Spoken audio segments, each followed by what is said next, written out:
कथा। श्री गणेश जी का जन्म और शिव के द्वारा पुनर्जीवन।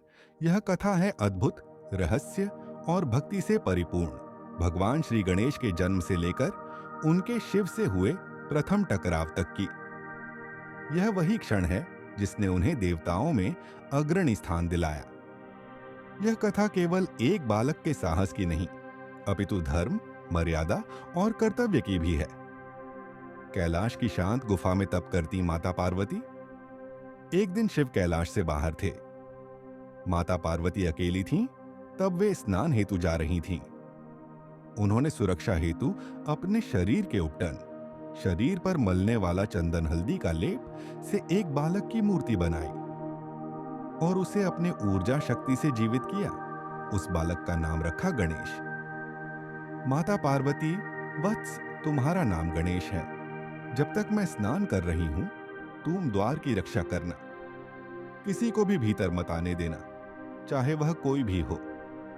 गणेश आज्ञा में सिर झुकाकर, जैसा आदेश माताश्री। कुछ समय बाद शिव कैलाश पर लौट आते हैं। माता पार्वती से मिलने हेतु शिव गुफा के प्रवेश द्वार पर आते हैं। गणेश प्रवेश रोकते हुए, रुकिए, माता का आदेश है, कोई भीतर नहीं जा सकता। शिव आश्चर्यचकित होकर पूछते हैं, बालक, तुम कौन हो? यह मेरा ही गृह है, तुम मुझे क्यों रोक रहे हो? गणेश, मैं गणेश हूं, माता पार्वती का पुत्र और इस द्वार का रक्षक। जब तक वे अनुमति न दें, आप भीतर नहीं जा सकते। शिव, गणेश से पुत्र में शिव हूं। तुम्हारा पिता गणेश।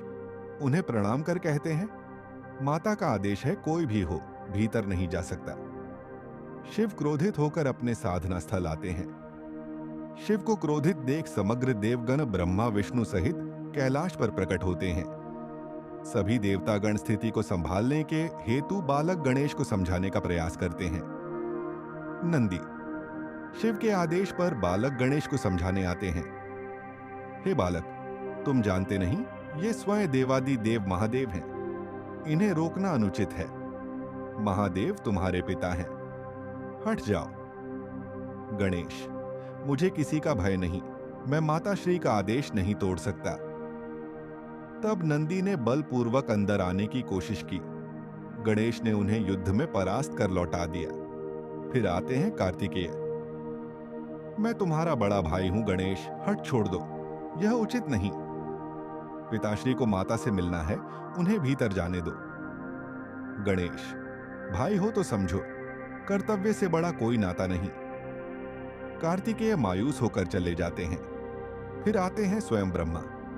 वत्स, यह संघर्ष उचित नहीं। शिव स्वयं संहारक हैं, जगत पिता है। शांत हो जाओ, मार्ग से हट जाओ। गणेश, मैं केवल माता की आज्ञा मानता हूं, किसी अन्य की नहीं। ब्रह्मा जी भी लौट जाते हैं। फिर आते हैं आर्षि भृंगी। नंदी की पराजय के बाद भृंगी आर्षि ने समझाया, बालक गणेश, यह शिव स्वयं संहार करता ब्रह्मांड नायक हैं। बाधा देना अनर्थ है। उन्हें और क्रोध न दिलाओ, द्वार खोल दो। गणेश ने विनम्र परंतु दृढ़ता से कहा, मैं केवल माता का आदेश मानता हूं, मैं किसी अन्य के लिए द्वार नहीं खोल सकता। भृंगी आर्षि जब आगे बढ़े, उन्हें भी गणेश ने अपनी शक्ति से रोक दिया। अब शिव ने अपने गणों को भेजा। वीरभद्र, चंद्रसेन, मणिभद्र, गणाध्यक्ष आदि प्रमुख गण, सभी ने मिलकर बालक गणेश को हटाने का प्रयास किया। गणेश अकेले ही सब पर भारी पड़े। शिव पुराण में वर्णन आता है, बालकस्तु तदा वीर सर्वगणान वाजयत। वह बालक वीरता से सभी गणों को परास्त करता है। सभी प्रयास करने के बाद अंततः शिव क्रोधित होकर त्रिशूल उठाते हैं। गणेश की ओर फेंकने से पूर्व कहते हैं, हे बालक, तू मेरे मार्ग में बाधा बन रहा है। यह तेरा अंतिम अवसर है। या तो मार्ग छोड़ो या मृत्यु के लिए तैयार हो जाओ। गणेश अडिग, माताश्री के बिना मैं एक पग भी न हटूंगा, चाहे आप मेरी मृत्यु ही न कर दें। संघर्ष होता है। शिव त्रिशूल से गणेश का मस्तक काट देते हैं। समस्त लोक कांप उठता है। पार्वती स्नान से बाहर आती हैं और गणेश की दशा देखकर विलाप करने लगती हैं। पार्वती रोषपूर्ण, महादेव, आपने मेरे निर्दोष पुत्र की हत्या की है, अब संहार होगा। यह ब्रह्मांड भी न बचेगा। पार्वती दुर्गा रूप धारण करती हैं। समस्त देवताओं में भय व्याप्त होता है। तब शिव पश्चाताप करते हुए आदेश देते हैं, प्रथम उत्तर दिशा की ओर जो भी प्राणी मिले उसका मस्तक गणेश के शरीर से जोड़ा जाए, मैं उसे पुनः जीवित करूंगा। नंदीगण उत्तर दिशा की ओर जाते हैं और वहां से लौटते हैं। नंदी, प्रभु हमें एक विशाल हाथी मिला, वह तपस्वी के समान शांत था। हाथी का मस्तक लाकर गणेश के शरीर से जोड़ा जाता है। शिव जीवन दान देते हैं, गणेश पुनः जीवित हो उठते हैं। शिव प्रेम पूर्वक, पुत्र गणेश, तुमने कर्तव्य पर अड़िग रहकर जो साहस दिखाया वह अतुलनीय है। आज से तीनों लोक में तुम्हारा नाम गणपति होगा, गणों के स्वामी। और कोई भी यज्ञ पूजा शुभ कार्य तब तक पूर्ण न होगा जब तक तुम्हारी वंदना न की जाए। समस्त देवता गणेश को नमन करते हैं।